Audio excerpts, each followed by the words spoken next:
We're gonna go fishing again today, guys. Let's see if we can find those fish. I have all my gadgets there, bike, whatever that is there. So tignan natin, baka mahuli natin sila. See you. Oh, guys, we're all set to go fishing. And iwan muna natin yung sasakyan natin dyan. We'll leave our car here. At this is the car park of Fortipuk. So the rod, I made this cart from a baby stroller.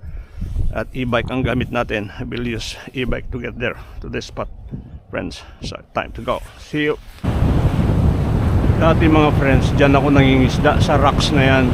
Kaya lang high tide ngayon, makita nyo nagsasara. Tapos malaki ang buwan, kaya napakataas ang high tide. At marami na rin may ilan na rin namatay dyan na bumabagtas pilit dyan sa papunta dito sa kinaroroonan ko. Kahit ganyan kalakas yung tubig, pero matutuyo yan mamaya pagka mag low tide na. Doon ka lang makakapunta sa kabila at mag fishing. Hintayin mo yung susunod na low tide para makalabas ka kung gusto mong abutan ka ng pagsara niya ang lugar na yan. Maraming nangingisda dyan mga friends, kasi maraming isda dyan. Tayo ay naglalakbay na mga friends through our e-bike papunta sa spot. So mamaya tuyo yan kung nandyan yung mga alon. Hanggang doon sa may alon, tuyo yan mamaya pag low tide mga friends. Diyan na tayo magbibisikleta. Pero dahil high tide, kaya dito tayo sa taas. Medyo bumpy siya. Medyo bumpy. Ang daming ibon mga friends, oh. Namumuti yung buhangin. Ayan, oh, dami, oh. Nagliliparan yung iba.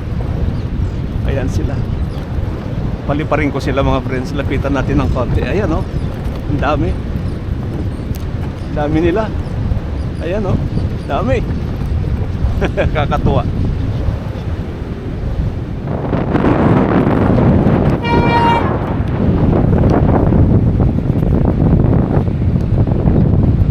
Tayo ay nakaset na mga friends. Dalawang rod ang gagamitin natin para mabilis.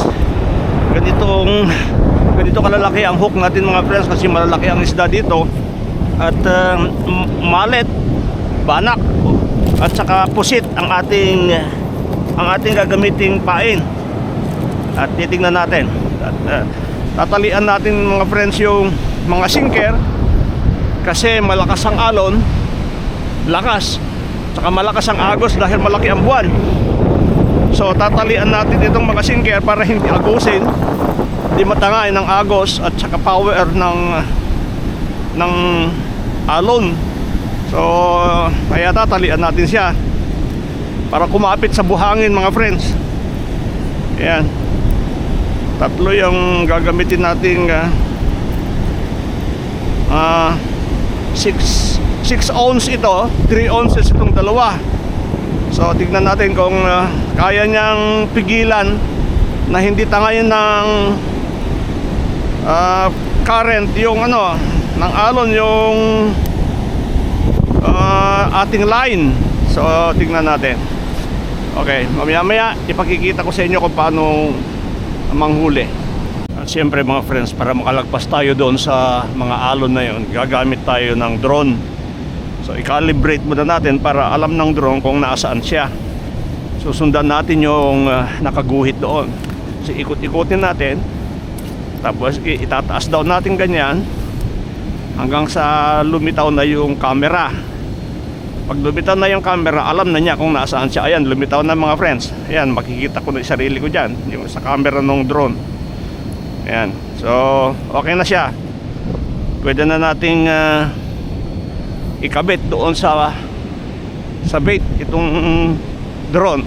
Itong drone ang magdadala doon sa gitna, kasi hindi ko naman kayang ibato hanggang doon. Kaya medyo patulong tayo sa drone mga friends. Aerodrone ito, aerodrone.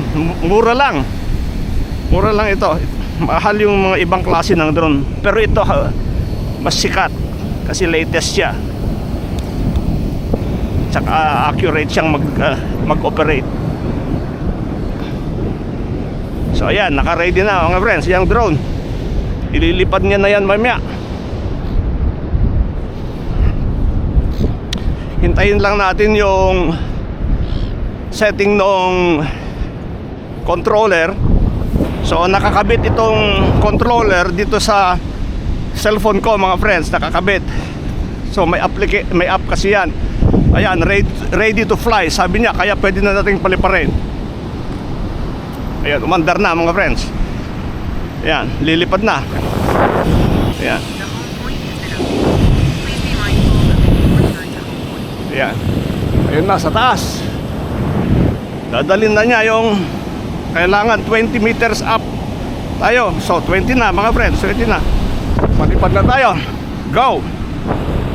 Ayan, tumakbo na. Dadalhin na niya yung pain sa gitna. Ayun. Ayun. So titignan natin dito kung ilang gano'n nakalayo. Ang sabi dito 108. Tiyakin natin mga friends na makalagpas siya doon sa mga alon na malalaki. 161 meters, 175. Ayan, nakalagpas na siya sa 175. Gawin na natin 250 siguro ang layo.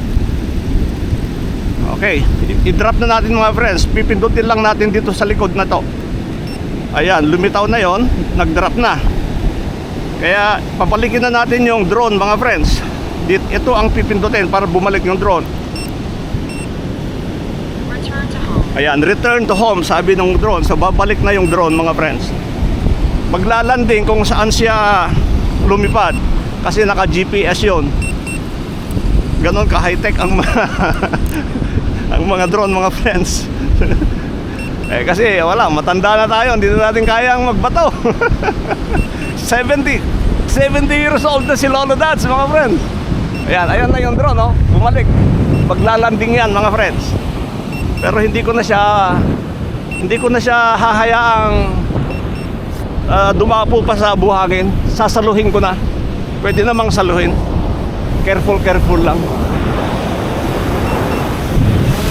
Ayan, nagpreno na siya. Eto na siya. Sasaluhin natin mga friends. Baba pa. Ayan. So nakapag-cast na tayo ng isa. Tingnan natin mamaya kung makakahuli. I-cast din natin yung isa pa. Dalawa yan eh. So hindi na natin papatayin. Tuloy-tuloy na. Tuloy-tuloy na yung casting natin. Ayun, nakahuli na mga friends. Yung nakahuli na. Ayun, ang bilis. Nakahuli na. Hinila na. Hindi ko pa. Ayan, hinila talaga. So ikwan muna natin ito, ipwesto natin. Ayan mo munang hilahilahin. Ayun, no, hinihila oh. Hinihila yung rod. Ayan, ang lakas oh, ang lakas ng hila oh. Ang lakas oh. Ayun, lakas ng hila oh, ang lakas. Mamaya na natin pansinin yan mga friends. Paliparin muna natin itong isa. Ayan muna kung makawala. Lakas niya.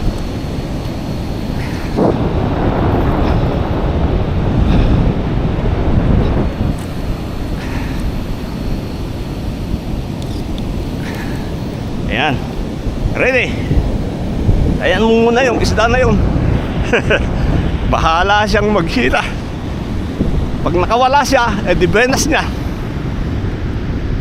Ayan. So ready na, palipat ulit tayo ng isa. Ayan. Sandali lang mga friends, huli ka agad eh. Ayan, ready na. Takbo. Takbo siya mga friends. Ayan. Ayan. Kailangan makalagpas siya sa alon. Makikita natin dito mga friends kung nakalagpas na sa alon. Hindi pa nakakalagpas. Ayan. Ayan, yun yung huling alon. So nakalagpas na siya mga friends. 237, 250. Go. Ibaba na natin. Ayan. Ibabalik na natin. Return to home. Ayan, return to home sabi. So babalik na yan mga friends. Ala, itong isa walang ginawa kundi hilahin, no? Ang lakas ng hila niya. Malaking isda yan mga friends, malaki. Ayan lang natin yan. Ayun na, ayun. Oh, ang laki. Ang laki mga friends. Pero hintayin lang natin yung ano. Hintayin lang natin itong isa. Maglanding yung ano.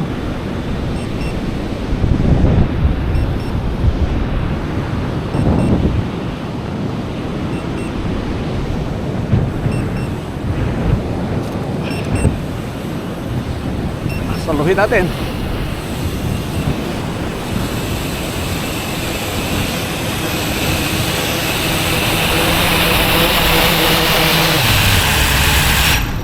Ayan. So, kunin na natin yung isda. Baka sakaling hindi pa nakawala, mga friends. Tingnan natin kung hindi pa nakawala. Andun pa naman, hinihila pa naman. Ay, okay. Bilis. Bilis siya. Iwanan muna natin yung drone dito. Patayin muna natin. Tsaka patayin muna natin ito. Tapos mag-charge tayo mga friends kasi medyo mababa yung ano niya. So meron akong dalang pang-charge. Saksak lang natin. Saksak lang natin para tumaas yung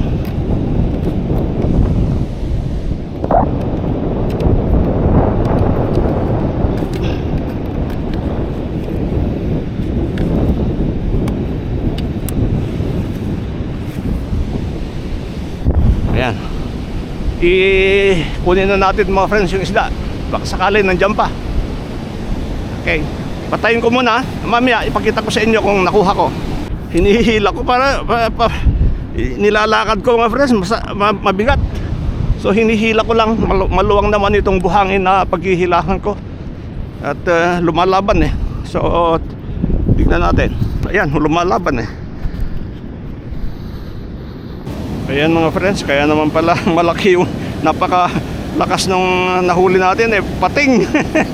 Kaya ito ay kailangan nating ibalik mga friends kasi kawawa naman.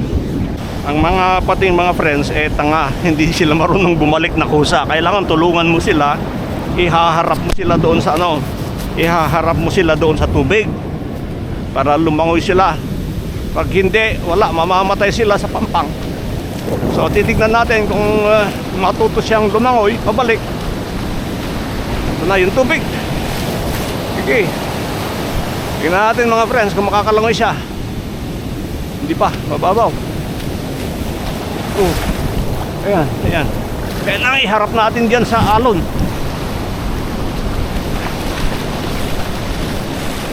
Ayan. Ayaw, ayaw. Ayan. Ayan na. Ayan na, yung malaking tubig. Ayan na. Hopefully, makakalangoy siya mga friends. Ayan. Ayan.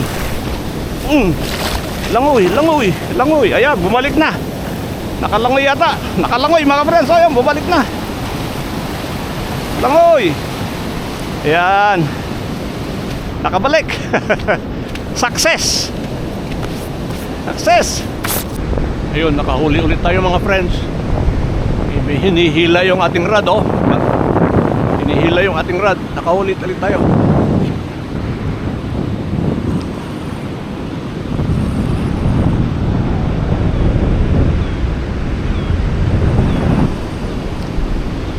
Ayun, hinihila niya. Kaya lang mga friends, mangangawit yung kamay ko kung hihilahin ko ng ganito eh. Kaya kung minsan hinihila ko sa balikat.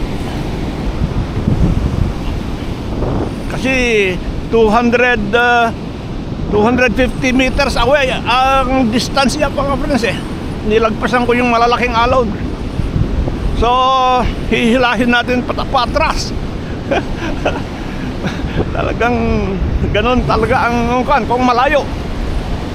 Eh kalimutan natin yung damo ng dagat.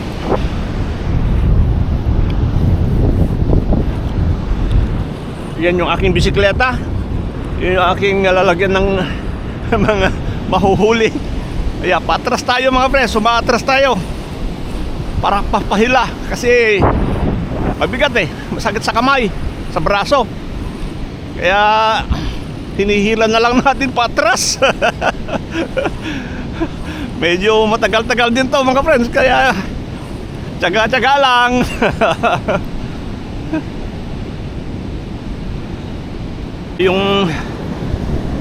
Ito yung nahuli natin mga friends. Ang tawag dito ay kaway. Masarap na isigang. Ayan. Kaway ang tawag diyan mga friends. Ito na ang pangalawang huli natin mga friends. Ayan, pangalawang huli natin. Malaki. Ang tawag dito ay snapper. Ito, mahal ang per kilo nito mga friends. Ito yung isa sa mga mamahaling isda dito sa New Zealand. Ayan, malaki siya. Siguro mga mahigit 2 kilo ito o 3 kilo. So kung ang halaga niya ay per kilo ay sabihin na natin $23, so dito ay $46 yung halaga niya pag abilin mo sa fish shop. Dito sa New Zealand mga friends, bawal magtinda ng isda kung wala kang lisensya.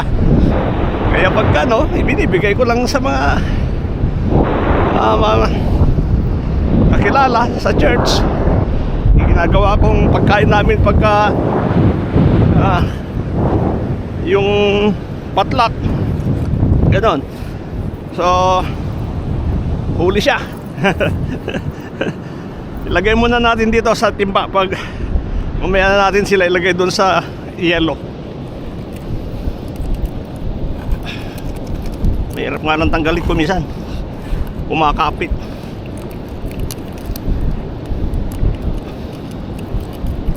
Ayan, diyan muna sila.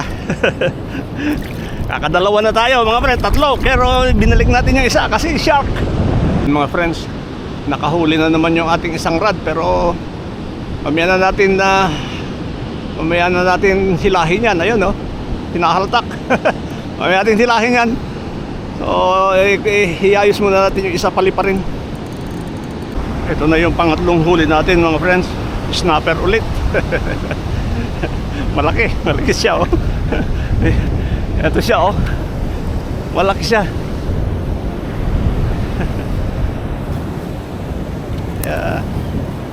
Yan ang sarap ng pag-fishing mga friends kung kasugat yung kamay ko, natuklap. Napakatalim kasi ng niya nito.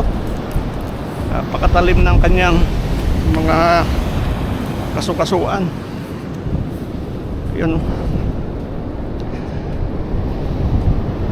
mga gilid-gilid niya ang talim.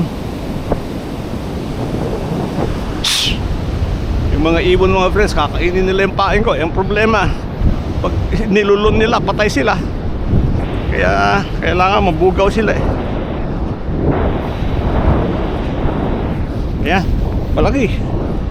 Laki niya. Padulit tayo mga friends. Sabi doon, ready to fly. Kaya pag sinabing ready to fly, pwede na. Paliparin ulit natin. Ayun, mandat na. Umangat na. Ayan. Umakyat na. 20 meters. Okay na yan, 20 meters. Ayan, lipad. Lipad.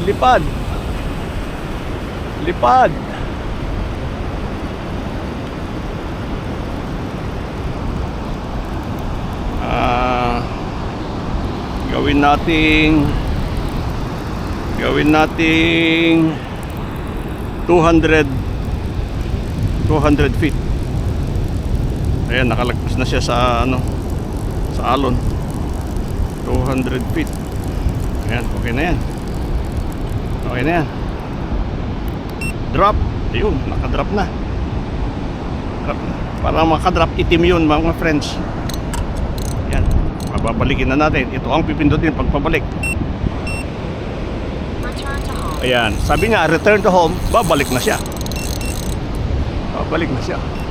Babalik siya kung saan siya lumipad. Doon siya lumipad kanina. Kaya doon siya babalik.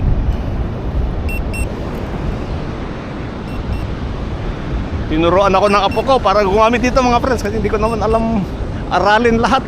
Siya magaling mga bata eh, sa mga high-tech. Ayan na yung drone. Sasaluhin natin mga friends para hindi na pumunta sa buhangin.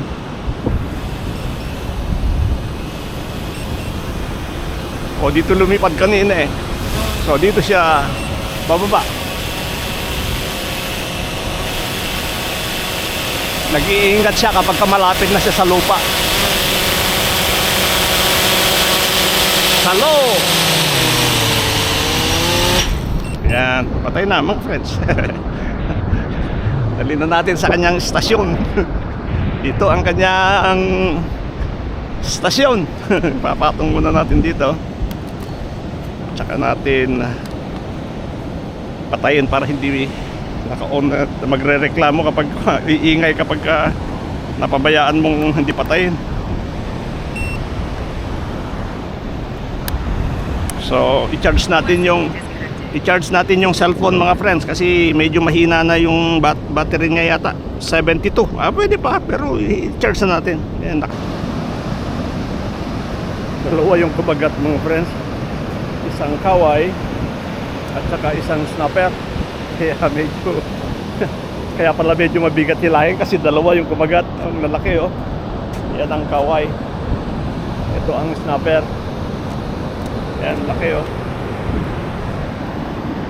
So, dadali natin. Nakahuli ulit tayo mga friends. Malaki. Malaki na naman oh. Kaway. Yan. Kaya anim na ang malalaki yung nahuli natin mga friends. Tignan, meron pang isa. Yung isa nakakahuli. Kanina pa hinihila yung isa eh. So, tignan natin. Sayang yung pain. Tignan natin kung pagka ako'y pagod na, uwi na lang ako. Eh, mahirap eh. Matanda na tayo. 70 years old.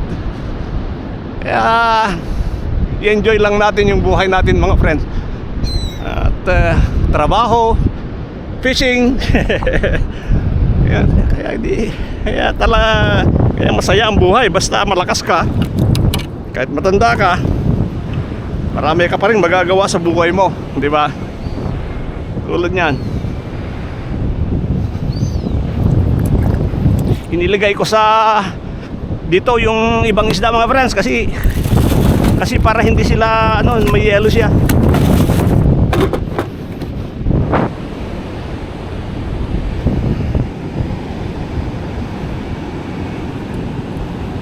Nakahuli ulit tayo mga friends.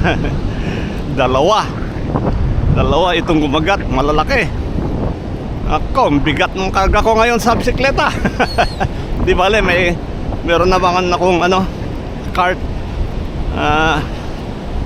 Tribali yung isa. Malaking tribali mga friends oh. Malaking tribali. Ito tribali, yon snapper. Okay good fishing today. Ay nako. Tayo ay pauwi na mga friends. At ito yung nahuli ko ngayon. Yan, malalaki snapper. So yan yung gamit ko na drone, Aero drone. Okay, ito yung aking e-bike. Dito ko manghihila at medyo mabigat ito kasi ilang pirasong malalaking isda yan. So salamat mga friends sa inyong pagsubaybay sa aking vlog. Thank you very much. Ito yung inyong producer. So ay uuwi na mga friends. Andun yung isda, puno yon. At ito yung una kong baterya. Meron pa akong isang baterya. Uuwi na tayo. Ayan, maliliit na ang alon mga friends oh, kasi low tide na. Kanina nandito ang alon eh, malapit sa atin. Uwian na.